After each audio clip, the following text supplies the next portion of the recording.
আজি আমি কামৰূপ জিলা যুৱ কংগ্ৰেছৰ উদ্যোগত শক্তি সুপাৰ চি আধাৰত আমি মেহেন্দি কম্পিটিশ্যন আৰু লগতে স্বাৱলম্বী মহিলাসকলক সম্বৰ্ধনা আৰু মানপত্ৰ দিয়াৰ ব্যৱস্থা কৰিছোঁ।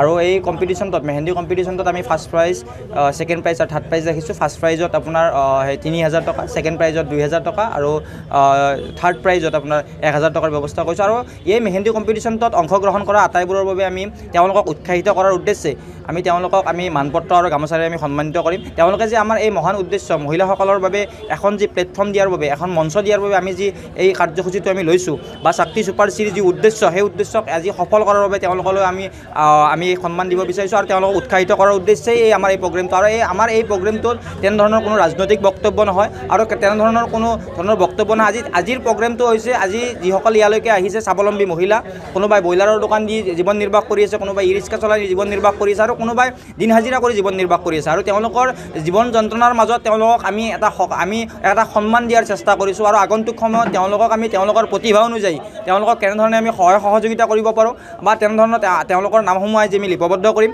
আৰু আগন্তুক সময়ত যুৱ কংগ্ৰেছৰ ফালৰ পৰাই যেনেধৰণৰ সহায় সহযোগিতা হয়, আমি নিশ্চিতভাৱে আমি শাৰীৰিকভাৱে, মানসিকভাৱে, আৰ্থিকভাৱে আমি সহায় সহযোগিতা কৰাৰ কাৰণে আমি চেষ্টা কৰিম। কামৰূপ জিলা যুৱ কংগ্ৰেছে আজি মেহেন্দি কম্পিটিশ্যন পাতিছে, তাত মোক পৰিচালনা কৰিবলৈ আমন্ত্ৰণ কৰিছে। খুবেই ভাল পদক্ষেপ লৈছে তেওঁলোকে।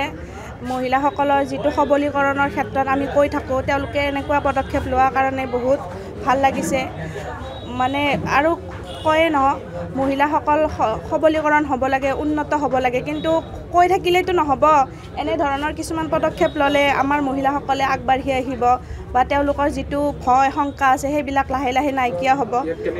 ধুনীয়া আঁকিছে মহিলাসকল, সকলোৰে টেলেণ্ট আছে। কিছুমানে হয়তো মুকলিভাৱে ওলাই আহিব পাৰে, কিছুমানে নোৱাৰে।